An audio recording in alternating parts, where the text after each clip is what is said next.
I'm no good without you. Scared of my own image, scared of my own immaturity, scared of my own ceiling, scared I'll die. Certainty, fear might be the death of me. Fear is feeling anxiety, don't know what's inside of me. Don't forget about.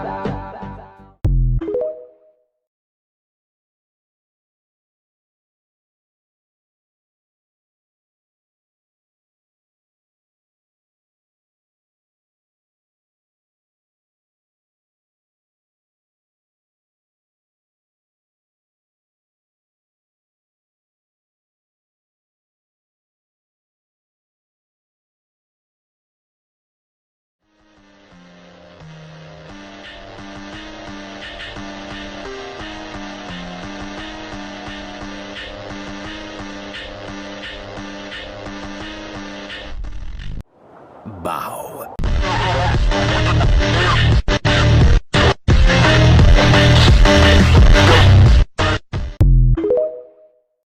I come from the land of Asuras, and am what you lesser races call a deity.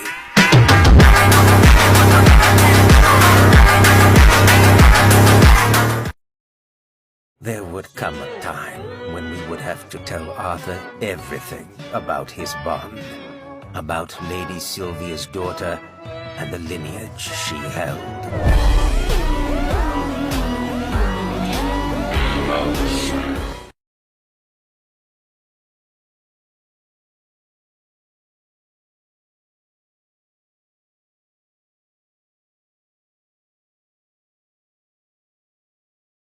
You forgot one thing, though. He also promised us fertility. We will finally be able to have sons and daughters.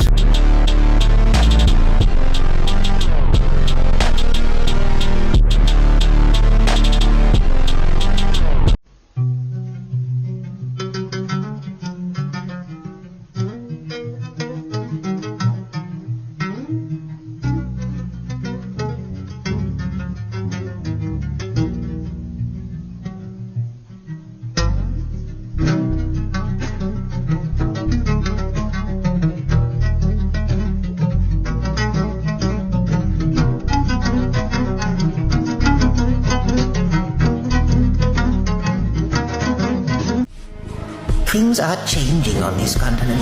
Dicathan is going through a new era. Through all the changes that are going to happen, you always seem to be in the center of them somehow, Arthur.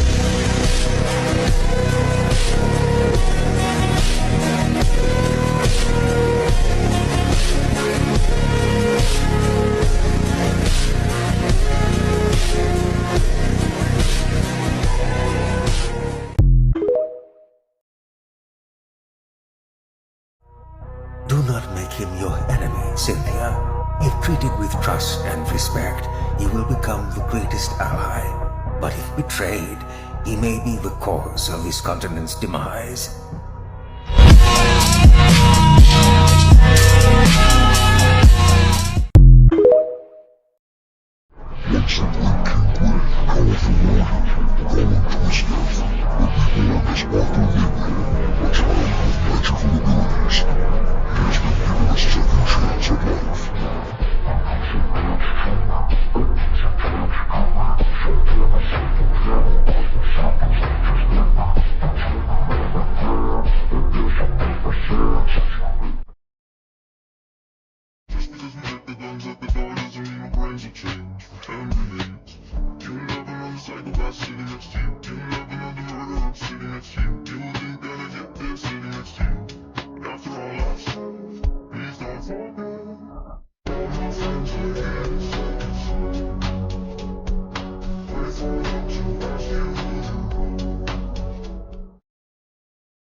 There's something the two of you need to know about first. Before we begin, there's something I've felt wrong and hard about telling the two of you ever since coming to this world.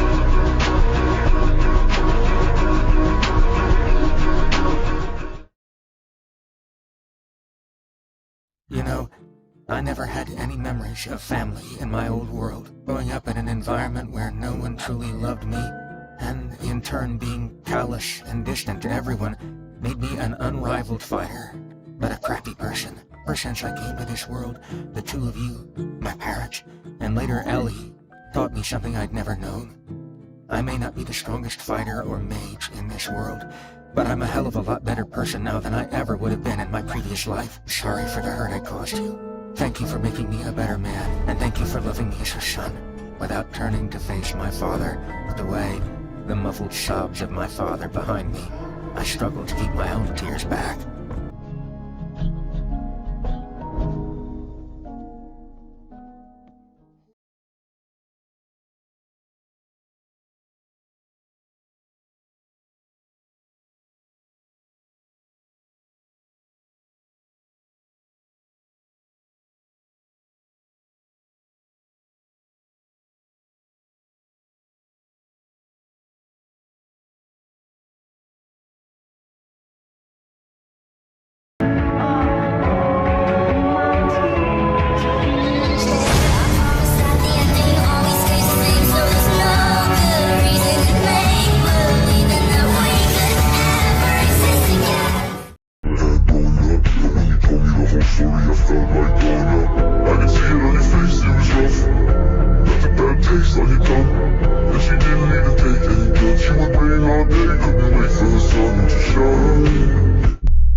You're right.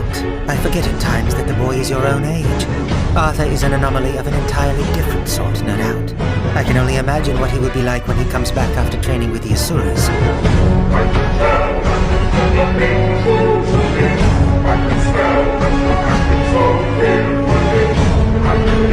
Arthur, you...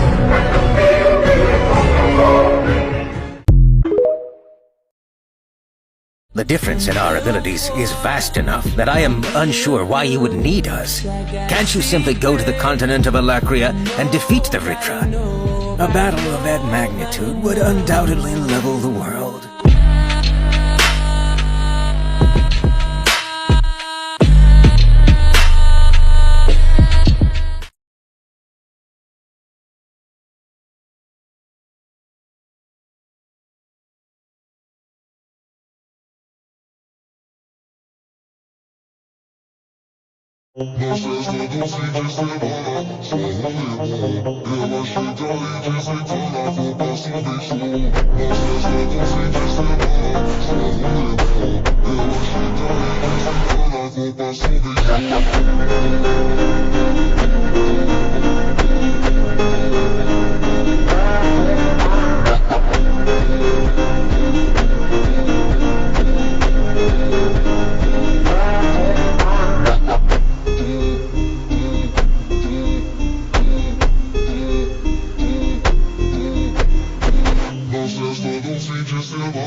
And staring right at me, seated on a throne which burned with a shimmering white fire, was a man who appeared to be no older than 20.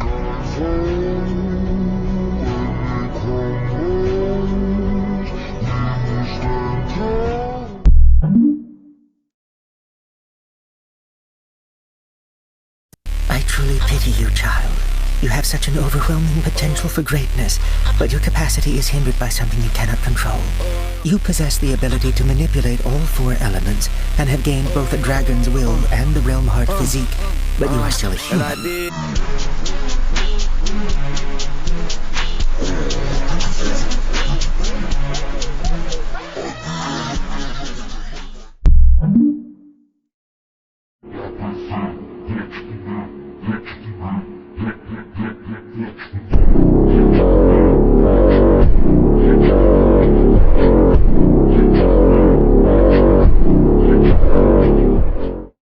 Before leaving, Lord Indrath had given me one piece of advice.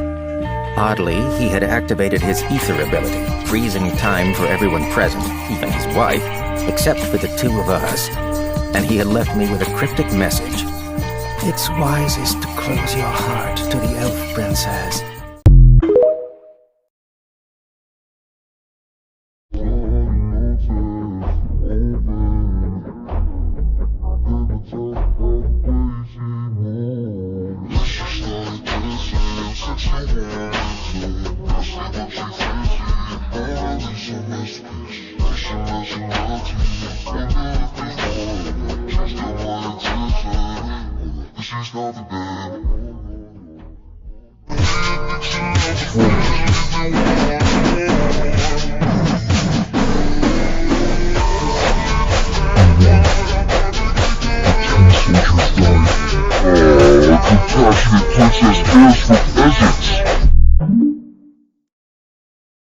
The door, one of the men said. It's not fully closed.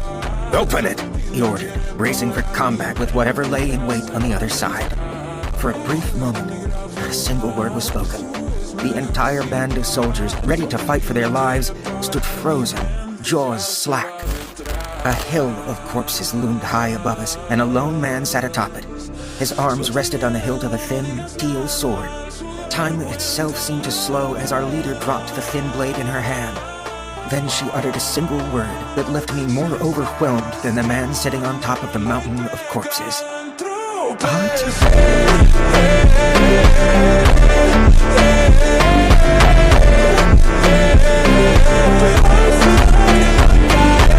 That guy, Arthur, how the hell was he able to kill them all? If he really did kill them in the first place? I shook my head. What? You think the guy was sitting there, posing, waiting for us to show up so he could take the credit?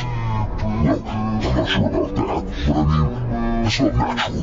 Tessia said he was around her age, which means he's a bit younger than us. What kind of fiery dick did he have to grow up in to become a monster like that? Even a monster. Worse than those creatures in the Reddit. He may be right about that.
Was it you?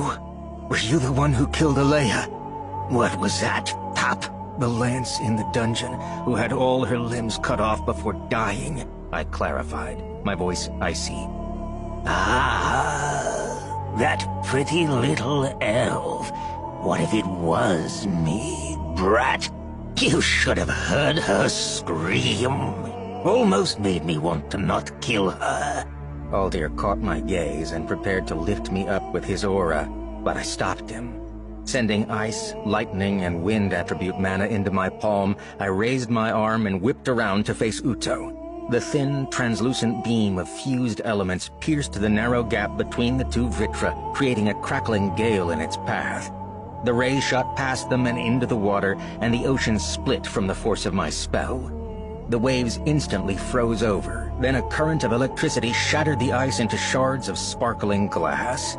I could see Uto's expression crumple, slowly giving way to one of doubt and shock. Even Silret's cold face showed surprise as the shower of ice shards rained down on us.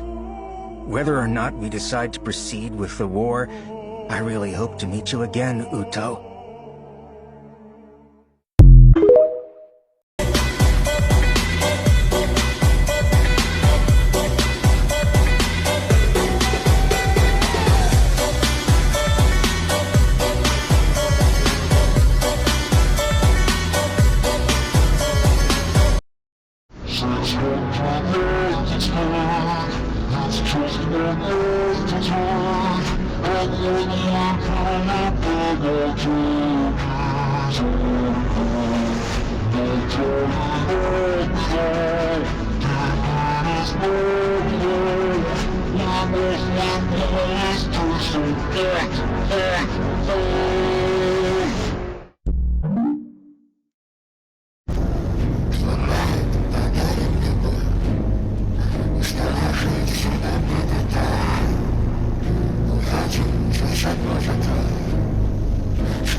Sylvie, are you there? How close are you? Aren't you a cute boy? Could it be that you're lost? Are you perhaps looking for little old me? Please, just die.